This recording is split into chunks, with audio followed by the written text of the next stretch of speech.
80% of the population, when they're compulsory voting, which there is in Australia, got out and voted and made a difference. And I think people, Scotland, should be very proud of that.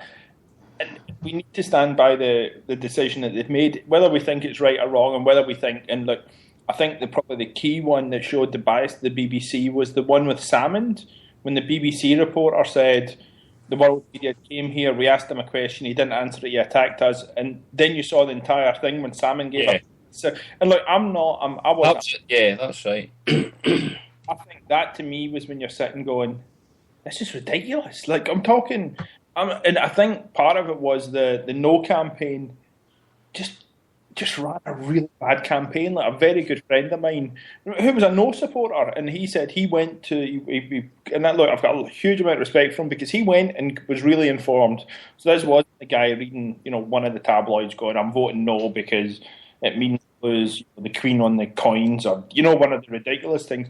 He went around to a lot of yes and a lot of no. Meetings and made a really, really informed decision, and that I've got no issue with. If you go in and you know what you stand for and why you stand for it, wonderful. But he said himself, he went, the no campaign is so badly organised. Like you just turn up and the yes campaign, and when I was there was yes flags everywhere. There was just a positivity about it, about get better, and I think the no campaign wasn't. So sorry to cut. Getting back to cut a long story, I'm happy to answer any questions. I wasn't sure at the start whether they could afford it, but generally, if you can afford Trident missiles and going to war again, you can afford to feed your young kids. So that's why I ended up. I would have voted yes. So yeah. Yeah, if Britain can afford to send some fancy Dan missile, guide it right into somebody's top bedroom window, right on their lap, and blow them up and explode them, they can afford to send a food parcel in the same way, mate. Aye, and look, also, sorry, I was just jumping back to the Tony Abbott, the Barack Obama, and that was pure political pressure from Cameron. A couple of things that also was found laughable was, I believe, just before the Commonwealth Games, there was a comment about, well, you won't be able to enter the Commonwealth Games. Somebody went, really? Because I think 63 of the countries out of the 71 countries have all left Britain, so I think that's an issue. There was a couple. And do you know what, Martin? That's partly the ignorance of the whole thing. It was outside anybody that was actually engaged in the whole debate or understood it. And see what you said earlier on. I would echo that. See anybody that voted, that had the right to vote, that had a vote and they voted, I'd totally respect them if they made an informed decision. See if they just made a decision based on some whim or something else, I've got no respect for that whatsoever. Aye. And I'll say that from both sides. So if you've got the half-wit nationalist who's watched Braveheart every day and says, I hate the English, that's why I'm voting for it. Well, that's not an informed decision. And the other one, as I said, we might lose the Queen's birthday weekend, bank holiday, then I don't, Well, they don't even get that back there, anyway, man. You don't even get that back there. It's that sort of thing that you want somebody to do there. Look, I've looked into this. And I think as a country, the 80% of people voting in the debates online and the informed debates. And one of the things, as I said, was I made a comment on Facebook about food banks. And a guy came back to me and went, but there's food banks all over Europe. And I'm going, does that make it right? Exactly, that's your argument, that other places have food banks as well. Like, as I said, we're the 21st century. We've all got iPads and iPhones and whatever, and there's people not able to put food on their table. I'm not asking for it to be, the steak and I don't know whatever else, caviar, but we're talking about people, working class people, and again. And I'm trying to be very careful with my words because I don't want to be seen as ridiculous. And what I'm saying is, I'm not talking about people on benefits. I'm talking about people that have got a job that still can get a living wage, that can put food on their family's table. And again, I'm not knocking anybody unemployed. I've been unemployed myself. Jesus, me and my family went through some tough times, but there was always food on the table, and that was probably the key one for me. And again, look, it was a no supporter, and as I said, I didn't want to get into a lot of the debates because I didn't know enough about it, and there was stuff people were going to go, but do you know? I don't know. I've not lived there in over 20 years. But again, it's all right that other countries as well. Should we not be? And I think also the higher education system, I've got a real issue with there being, massive charges for that, because to me that's the opportunity for a working class boy or girl to pull themselves up, to get a hand up, not a hand out, a hand up. Can they go to uni and get themselves qualified? And I'm not saying it's the be all and end all education or going to uni, but Jesus, you want to have those opportunities. So anyway, sorry, that's my sort of rant over, and I think I've been on for quite a while about a subject that I said at the start I didn't cut them off. Cut them off just at the bottom. But Martin, I do see when you're talking about the food banks thing, and I remember having an argument with a guy about food banks. Now this guy, he was on the No campaign. He was saying, but food banks, they're a brilliant thing.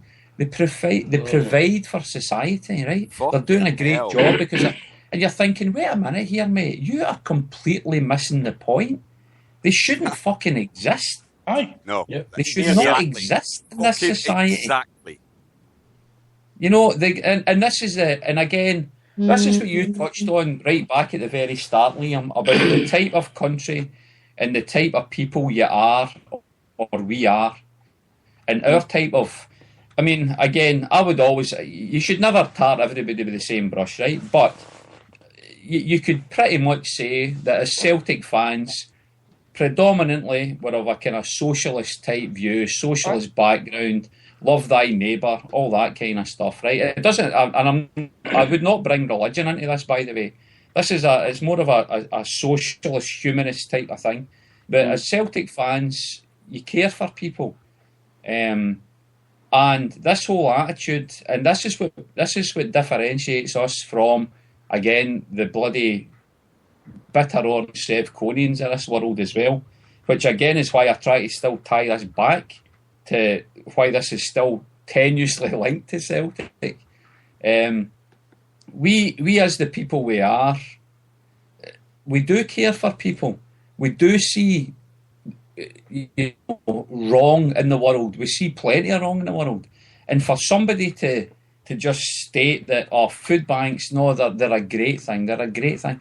It's completely and utterly missing the point. They should not exist in a decent, caring society. Correct, Andy. Correct. There shouldn't be. And again, that was the thing that was really, really frustrating me during the whole run up to the referendum. But do you know something as well, guys? I would not see your stereotypical Tories that have always been Tories and always will be Tories. I would never ever blame them for voting no, because they were always going to vote no, right? The ones that I would blame that lost the referendum for Scotland were your dyed-in-the-wool, couldn't see past the red nose at the end of their face Labour supporters, that because their grandparents, their parents and all the rest of it always voted Labour and they had to vote Labour. But they're the ones that I would blame, because Labour is no longer Labour in Scotland. It is not Labour.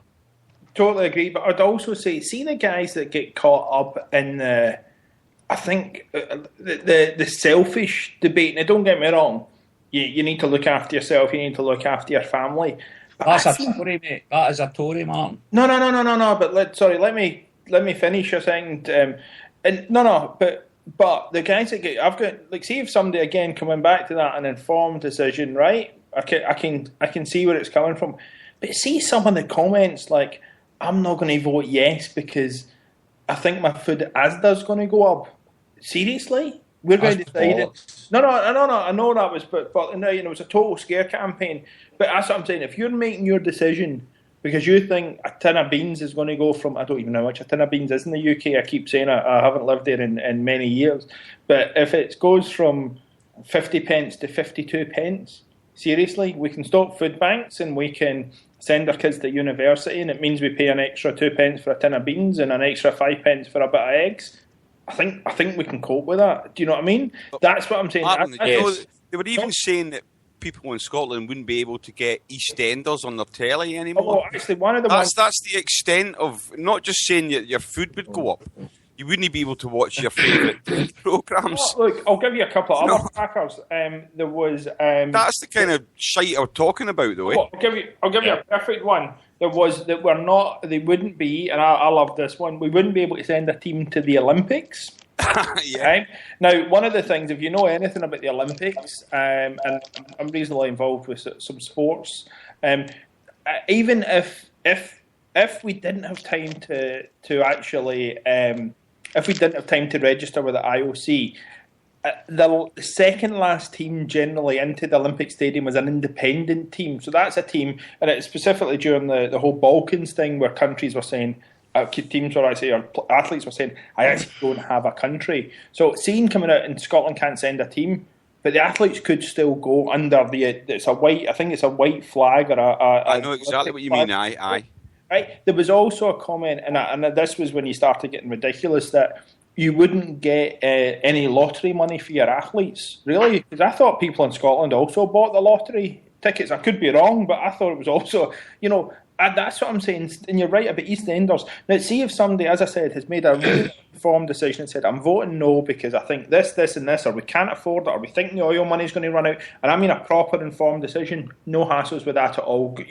It's your democratic right, and I always vote for the simple reason is I would die for the right to vote. So I always vote whether I think the guy, and I try and make as informed decision as possible. But you're right, when somebody's voting going, can he miss EastEnders? Maybe, and I was going to say Den's going to leave Angie, that was many moons ago.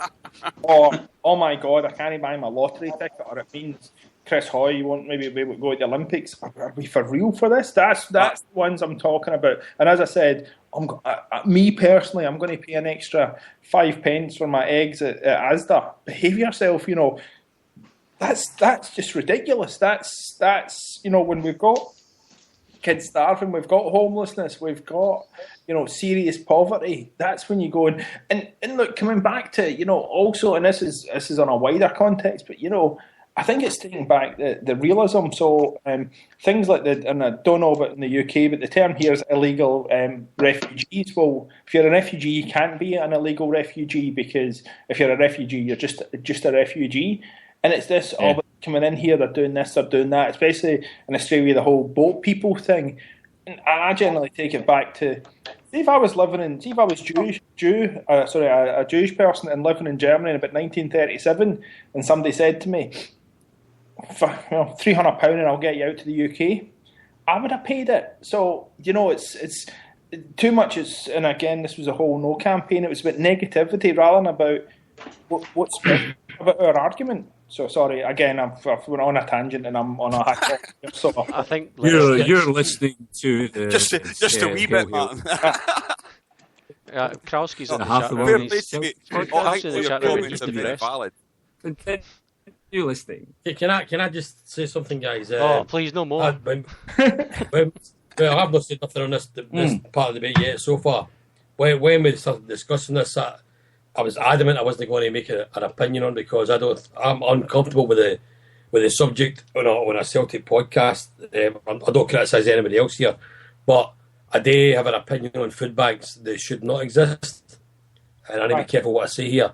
I've got direct experience in Australia, working with people and supporting them who are way below the poverty line, and they go there, and no harm. Food banks and the concept, brilliant idea, because all they're trying to do is help people. Aye. But I've taken people to food banks, and I've literally cried when I've left because they've told me I'm not accepting that stuff, Jim, because that stuff is out of date. It's frozen milk, frozen shit. You know what I mean? I would have freeze milk when I can buy it anyway. So, I mean, the concept, brilliant idea, but when you go there, excuse me, they should not exist because there's no need for it in this day and age because it's degrading even for somebody who is homeless with no money, get no life, get no money for drugs or anything like that, but they're starving, but would rather starve than eat some of the stuff that's there. Oh, look, that's what I was saying. Like, we're talking, again, I come back to this, it's the 21st century. Right. Like, there should be a safety net that basically puts enough food on your table that you shouldn't be. I'll be honest, you shouldn't be having to go to a charitable organisation to just put food on your table. It's no rocket science. It's not. I'm not